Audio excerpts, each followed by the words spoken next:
Boa tarde, pessoal! Que Deus abençoe vocês poderosamente em nome de Jesus. Como que vocês estão? Espero que bem, gente. Que calor abençoado que é isso que tá fazendo. Eita glória! Aleluia! Misericórdia! Que Deus abençoe vocês. E é com muita alegria que eu estou aqui pra gente dar sequência, né, nos nossos estudos do livro do Apocalipse, pra glória de Deus. Ei, posso ouvir um amém? E hoje nós vamos falar um pouquinho do capítulo 13, que vai falar sobre a besta que emerge do mar e a besta que emerge da terra, para a glória de Deus, aleluia. Então vamos orar?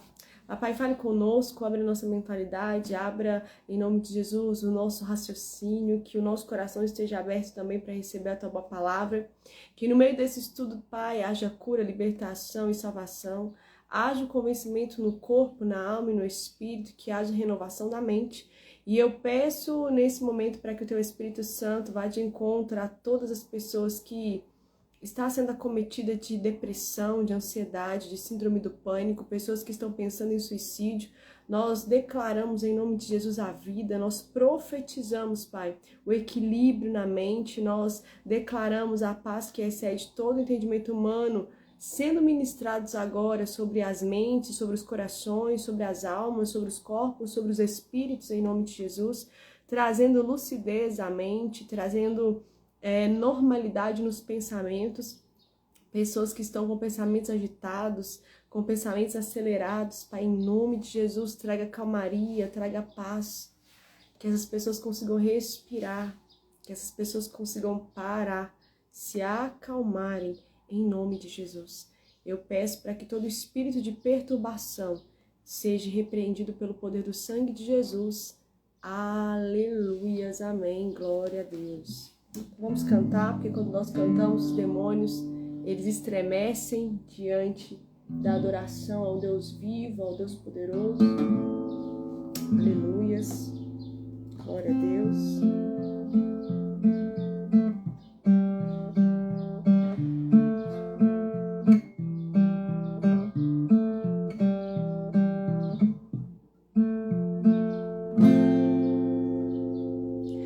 Mesmo na escura noite, eu correrei pra ti, meu Pai.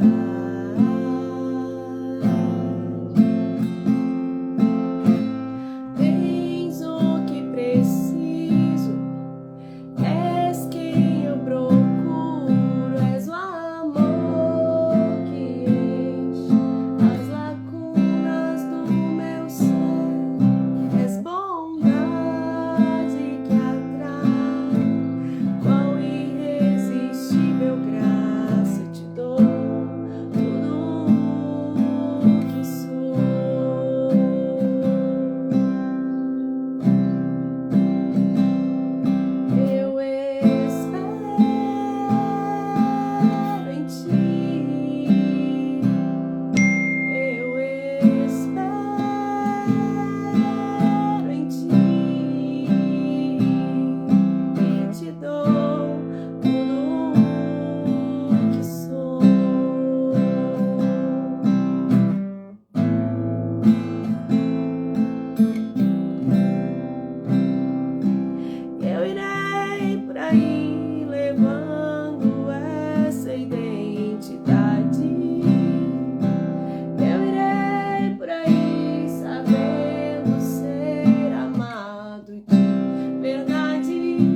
achas teu prazer, o Pai tem prazer em mim.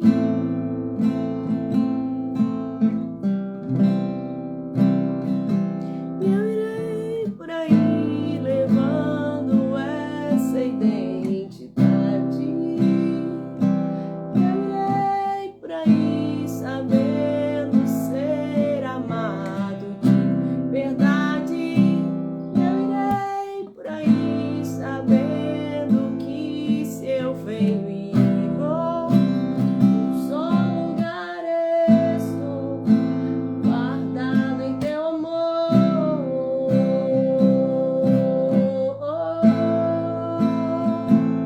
guardado em teu amor.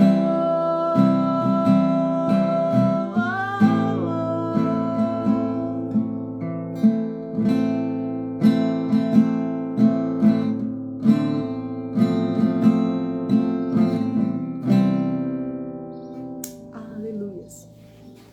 Glória a Deus. Então vamos lá. Pega a sua Bíblia.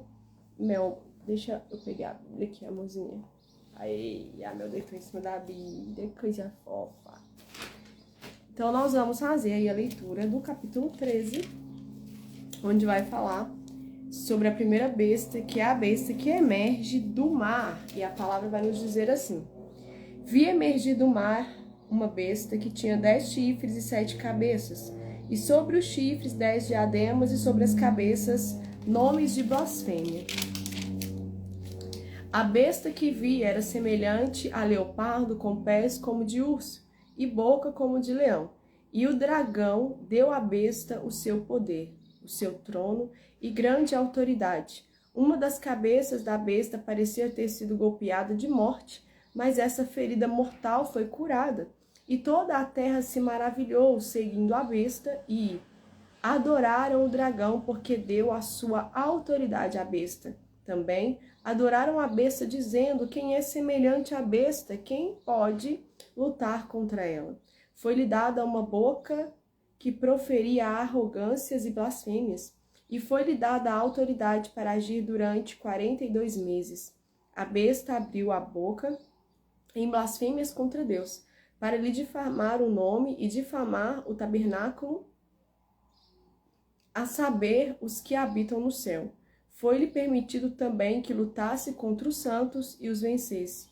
Foi-lhe dada ainda autoridade sobre cada tribo, povo, língua e nação. E ela será adorada por todos os que habitam sobre a terra, aqueles que desde a fundação do mundo não tiveram seus nomes escritos no livro da vida do Cordeiro que foi morto. Se alguém tem ouvidos, ouça. Se alguém tiver de ir para o cativeiro irá. E se alguém tiver de ser morto pela espada morto será. Aqui está a perseverança e a fidelidade dos santos. E aí a palavra vai seguir aqui agora fazendo menção à besta que emerge da terra. A besta que emerge da terra, vi ainda outra besta emergir da terra, tinha 2 chifres, parecendo cordeiro, mas falava como dragão. Ela exerce toda a autoridade da primeira besta na sua presença e faz com que a terra e os seus habitantes adorem a primeira besta, cuja ferida mortal havia sido curada. Também opera grandes sinais, de maneira que até faz descer fogo do céu sobre a terra, diante de todas as pessoas. Seduz aqueles que habitam sobre a terra por causa dos sinais que lhe foram permitido realizar diante da besta, dizendo aos que habitam sobre a terra que façam uma imagem à besta, aquela que foi ferida à espada e sobreviveu. E lhe foi concedido poder para dar vida à imagem da besta, para que também a imagem da besta falasse e fizesse morrer todos os que não adorassem a imagem da besta. A todos os pequenos e os grandes, os ricos e os pobres, os livres e os escravos, faz com que lhe seja dada certa marca na mão direita ou na testa, para que ninguém possa comprar ou vender, senão aquele que tem a marca. O nome da besta ou o número do seu nome, aqui está a sabedoria. Aquele que tem entendimento calcula o número da besta, pois é número de ser humano, e esse número é 666, famoso 666. Então assim, gente, essa visão que João ele tem dessas duas tipificações, dessas duas simbologias da besta, o que acontece? Não necessariamente são dois monstros, mas são duas pessoas que estarão possessas por espíritos malignos, que vão exercer poder. Segundo alguns estudiosos, a primeira besta que é anunciada aqui na visão de João, que ele faz menção que é a besta que emerge do mar, será a personificação, né, de Satanás na forma humana, na forma como ele pode operar na Terra, porque ele é um espírito, de uma forma política, de uma forma a tocar na Terra dessa forma, em forma de governo, ok? Em forma da política. Um estadista, digamos assim. E a segunda besta, que João ele vê emergindo da terra, é um falso profeta. É alguém que Satanás vai dar poder, vai conferir poder a essa pessoa para ela realizar sinais, prodígios e maravilhas e assim enganar as pessoas, né? E nós vemos aqui que eu gosto muito de entender o significado das palavras, né? E no dicionário, a palavra besta, ela faz menção a um animal de 4 patas, de grande porte, um animal de carga. Fazendo menção ao quê? Fazendo menção a poder.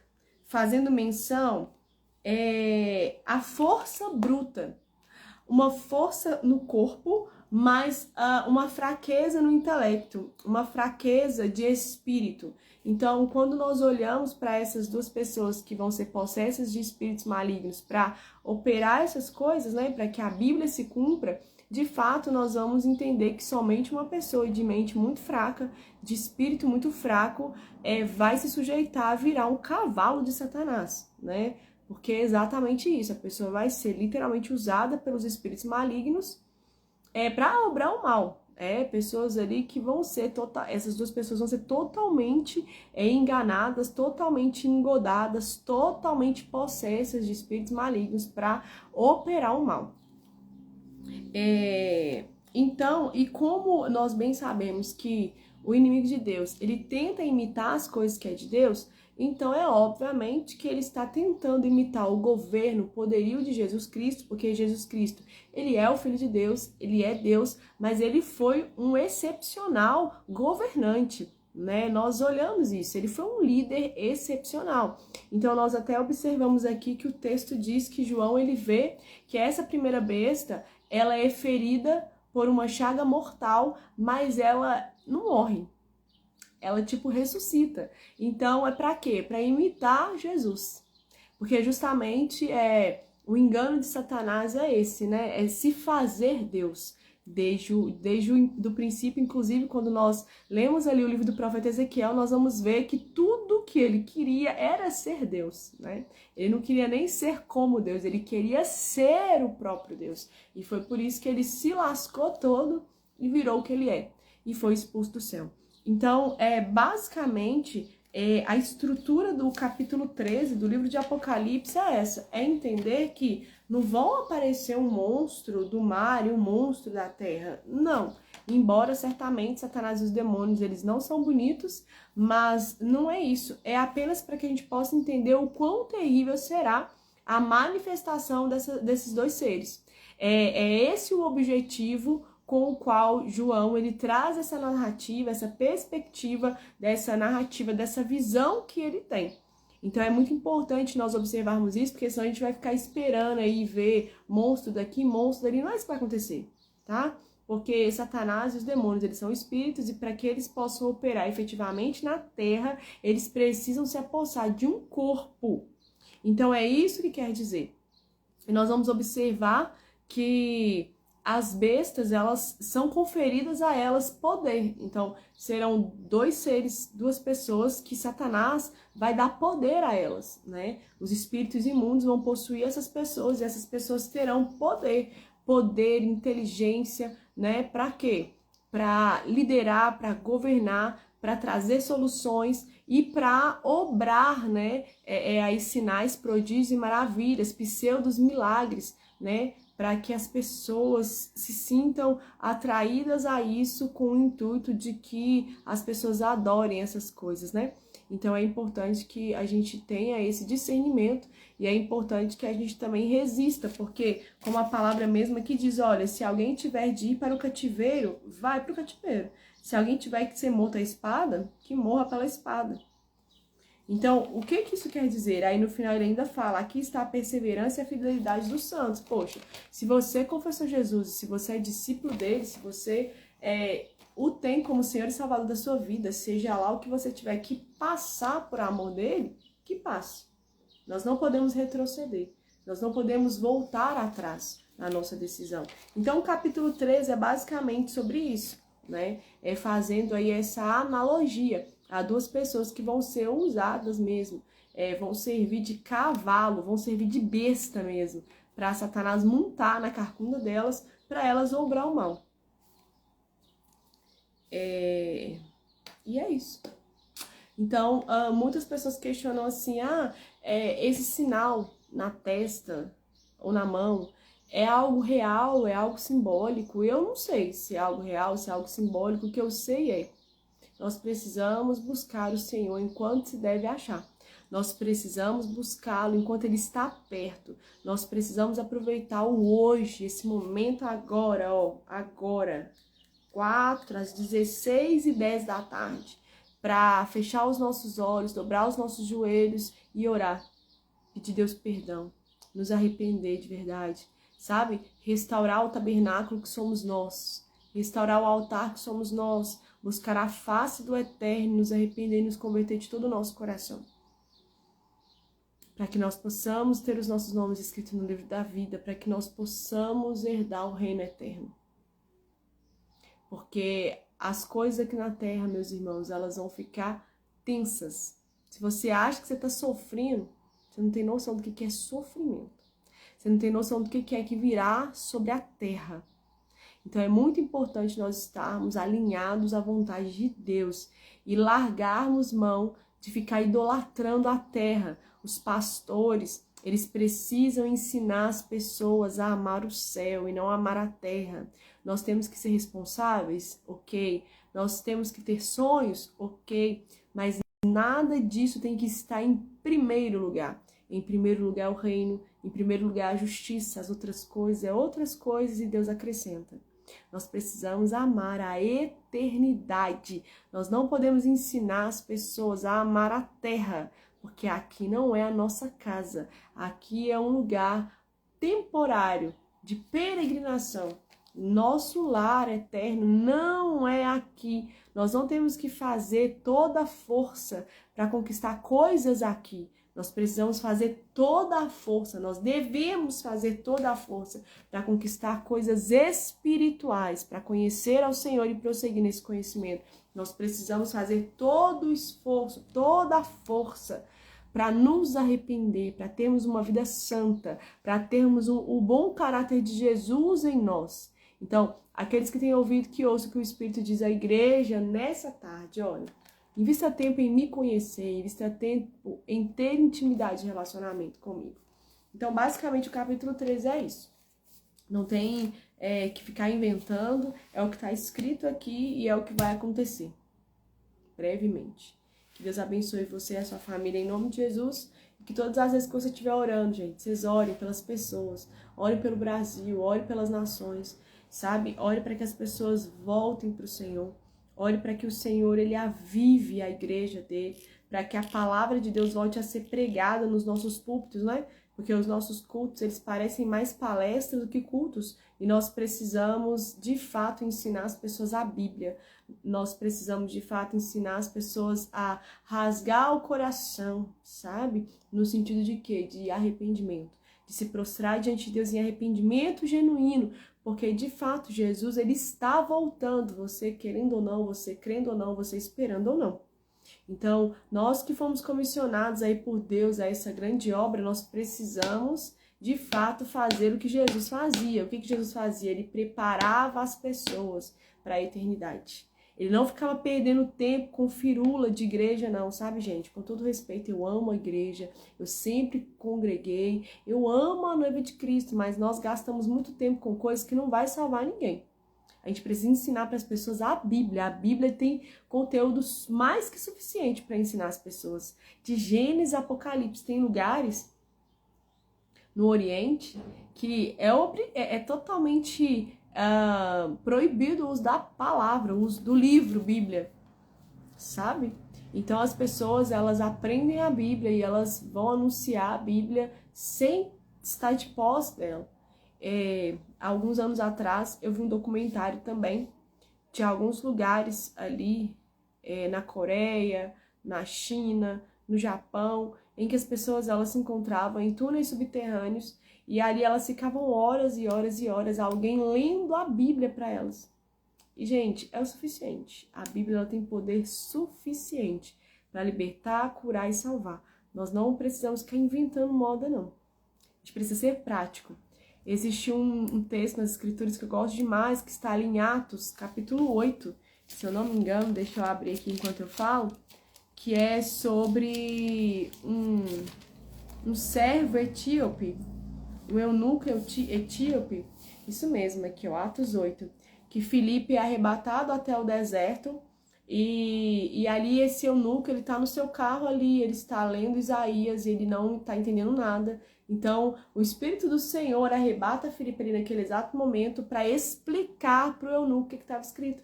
E ele explica, e ali no meio daquela trajetória, o eunuco vê uma poça d'água e ele fala assim, o que me impede de ser batizado?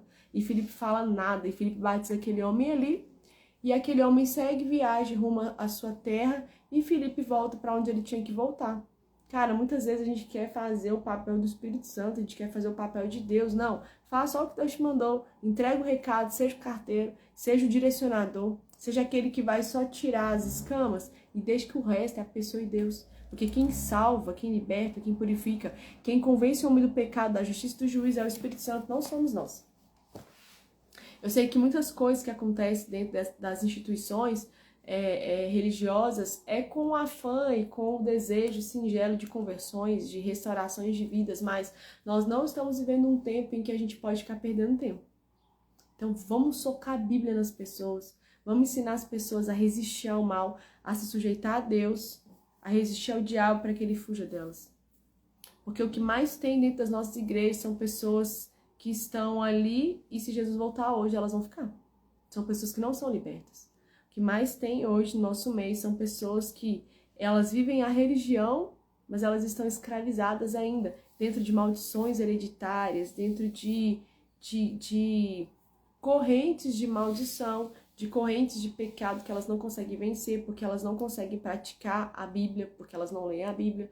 O que mais tem são pessoas fazendo a obra sem estar totalmente libertas ou não estando absolutamente nada libertas. Então nós precisamos ficar mais espertos e olhar mais para Jesus e seguir mais o exemplo dele. Porque nós não sabemos fazer nada e sem ele a gente não consegue fazer nada. Então é importante a gente voltar para os marcos antigos. Sabe do que? Jesus no seu ministério, o que mais ele veio exortar na terra? Os ensinadores da lei. Aqueles que deveriam estar ensinando o povo a amar a eternidade e não a amar a terra. Mas o que esse povo fez? Eles pegaram a lei, a Bíblia daquela época, a Torá, colocaram ela de lado e começaram a ensinar os seus preceitos, as suas próprias leis, as suas próprias Bíblias, digamos assim. E nós estamos fazendo isso, substituindo a presença do Espírito, substituindo a Bíblia, substituindo a oração, substituindo o relacionamento com Deus por uma agenda da igreja. Que nós possamos nos arrepender. Eu sei que nós precisamos fazer as coisas para Deus com excelência, nós precisamos fazer tudo com ordem e decência, mas se a obra é dele, eu acredito que nada mais gentil do que perguntar a opinião dele, do que perguntar para ele o que ele quer que seja feito. E não a gente sair tocando o barco do jeito que a gente acha que tá certo. Porque, se eu não me engano, a Bíblia nos relata que Jesus, volta e meia, ele ficava a sós para falar com Deus. Então, com certeza, nesses momentos de solitude com o Pai, eu tenho certeza que ele pediu a opinião de Deus e o direcionamento de Deus para fazer as coisas aqui na Terra. Que Deus abençoe vocês em nome de Jesus, ó. Beijo.